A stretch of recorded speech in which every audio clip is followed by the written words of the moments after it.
जय हिंद साथियों, स्वागत है आपका self study classes with Sumit Jain YouTube channel और दोस्तों ऐप में। दोस्तों बहुत सारे स्टूडेंट को ऐप डाउनलोड नहीं करते बन रहा है या फिर कर भी लिया है तो कोर्स भी नहीं देख पा रहे हैं।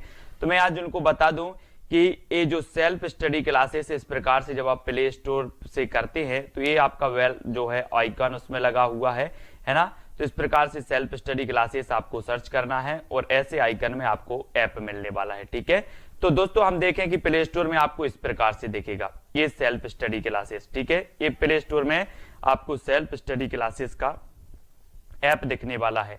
ठीक है, ये इमेज उसमें डली है, ये आइकन, ये लोगो उसमें डला है। ठीक है, अब दोस्तों इसको इंस्टॉल करना है, यहां से आप इंस्टॉल करेंगे।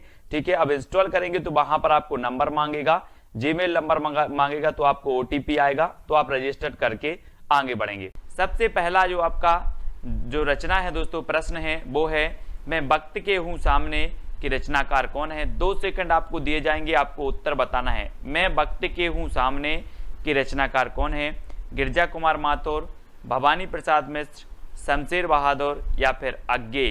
तो मैंने आपको कई बार याद करवाया हूं दोस्तों कि वक्त के सामने क्यों खड़े हो गिरजा, वक्त के सामने क्यों खड़े हो गिर जाओ भाई। तो किसकी हो जी, गिरजा, तो गिरजा कुमार माथुर की, यानी कि ये नंबर आपका बिल्कुल सही हो जाएगा। और दोस्तों आपको पता है कि इसे 1991 में साहित्य अकादमी पुरस्कार भी मिला है। मैं वक्त के हूं सामने के लिए गिरजा कुमार माथुर की रचना है और इसे 1991 में साहित्य अकादमी पुरस्कार मिल जाता है। ठीक है, अगला क्वेश्चन है प्लाट का मोर्चा के रचनाकार कौन है। अब 2 सेकंड आपको दिए जाते हैं और दोस्तों प्लाट के मोर्चे में कोई सियार को उतारोगे कि शेर को उतारोगे, जल्दी से बताना है।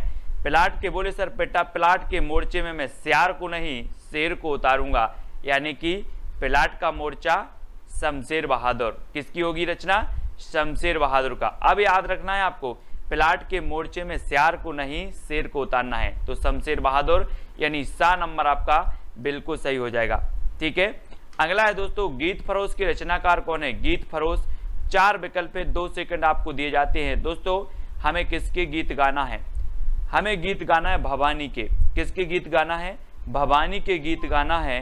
तो गीत फरोश रचना के रचनाकार कौन होंगे, कौन होंगे, भवानी प्रसाद मिश्र, यानी कि आपका जो विकल्प नंबर बी है वो बिल्कुल सही हो जाएगा। बी नंबर 1956 की रचना मानी जाती है।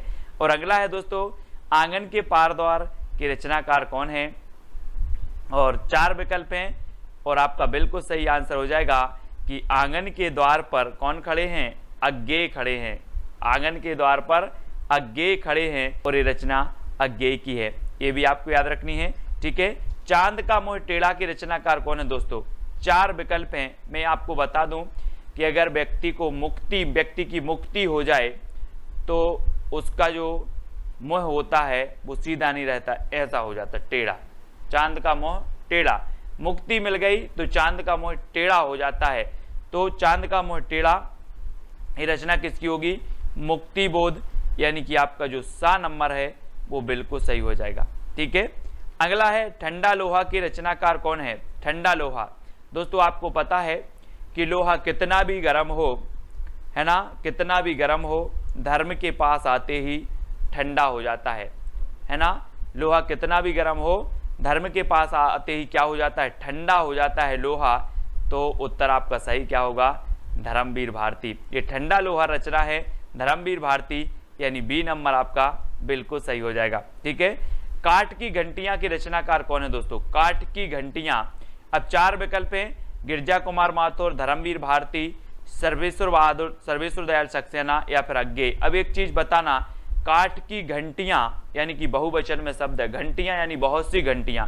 अब काठ की घंटियां हैं दोस्तों, तो इनका हमें क्या करना पड़ेगा, सर्वे करना पड़ेगा कि कितनी घंटियां हैं। सर्वे करोगे कि ऐसे ही बता दोगे कि 5 हैं कि 10 है, पहले काठ की घंटियां का हमें सर्वे करना है।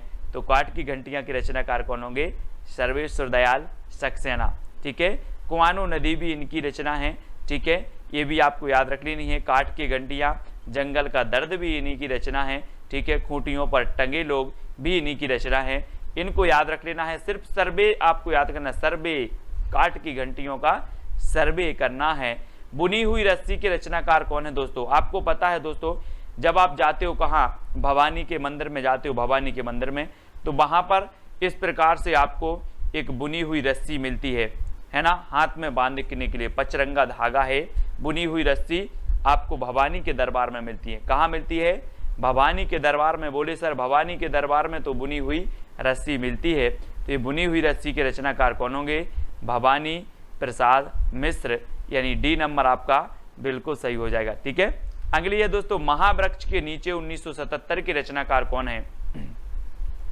गिरजा कुमार माथुर, धर्मवीर भारती, अज्ञेय या फिर भवानी प्रसाद मिश्र। महावृक्ष के नीचे, है ना, हम बोलते नहीं है कि वहां वृक्ष के नीचे कौन सोया है, आप बोलोगे अज्ञेय, पता नहीं। वहां वृक्ष के नीचे, महावृक्ष के नीचे या फिर वहां वृक्ष के नीचे कौन सोया है? अज्ञेय, पता नहीं। अज्ञेय, तो ये अज्ञेय की रचना है, महावृक्ष के नीचे अज्ञेय। ठीक है, सा नंबर आपका बिल्कुल सही हो जाएगा। अगला है, सपना अभी भी के रचनाकार कौन है? 2 सेकंड आपको दिए जाते हैं दोस्तों। सपना अभी भी है काय का?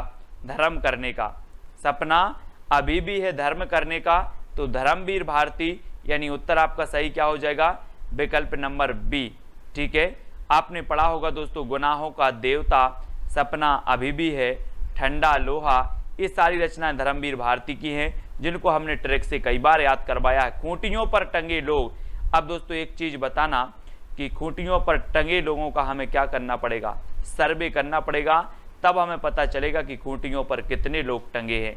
तो खूंटियों पर टंगे लोग का क्या करना है? सर्वे। तो सर्वेश्वर दयाल सक्सेना की ये क्या हो जाएगी?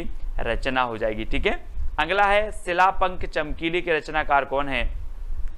दोस्तों एक पक्षी था, उसने बोला कि मेरे जो शिलापंख थे वो बहुत चमकीले थे, अब क्या हो गए हैं? गिर गए हैं, है ना।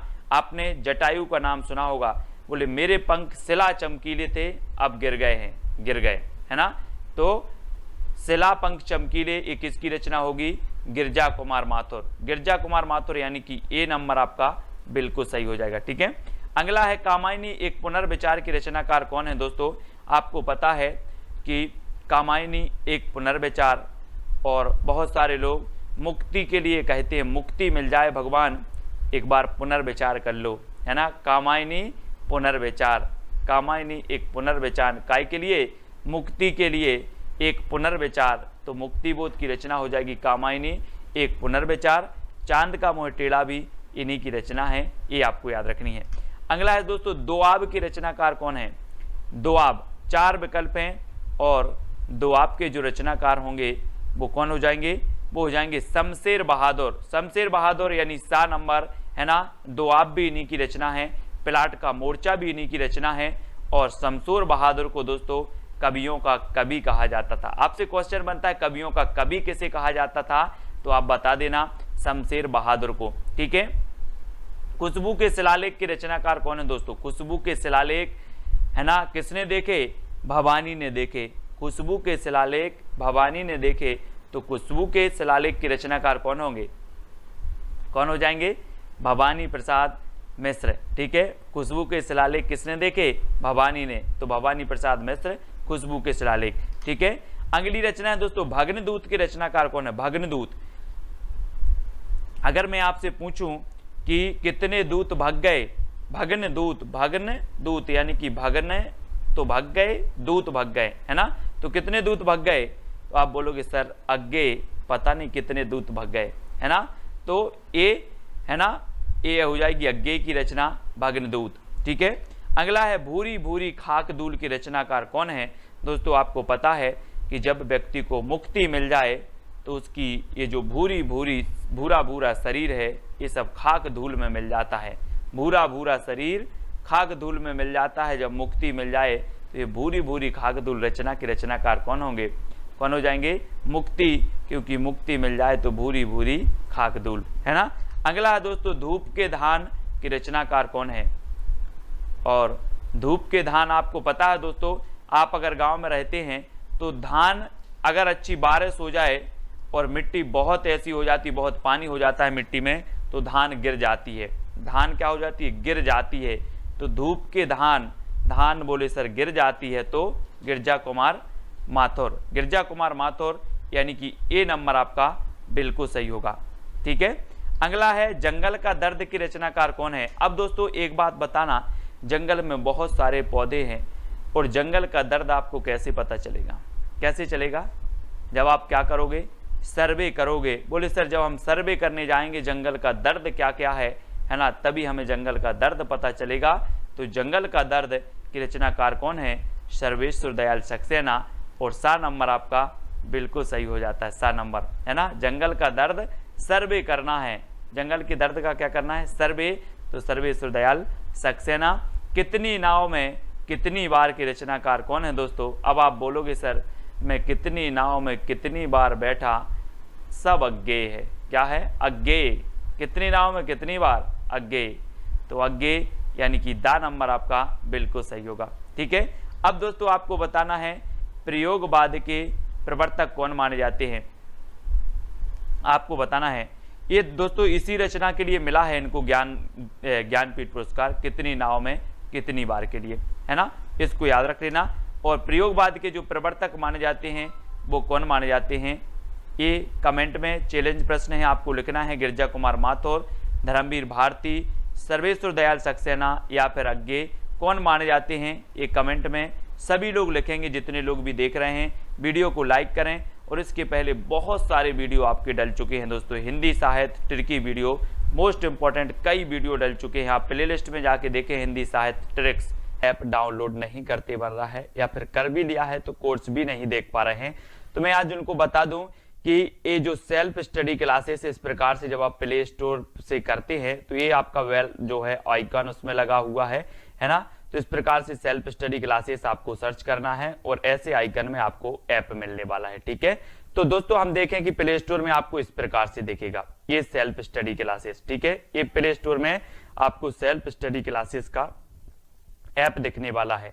ठीक है, ये इमेज उसमें डली है, ये आइकन, ये लोगो उसमें डला है। ठीक है, अब दोस्तों इसको इंस्टॉल करना है, यहां से आप इंस्टॉल करेंगे। ठीक है, अब इंस्टॉल करेंगे तो वहां पर आपको नंबर मांगेगा, जीमेल नंबर मांगेगा, तो आपको ओटीपी आएगा, तो आप रजिस्टर करके आगे बढ़ेंगे।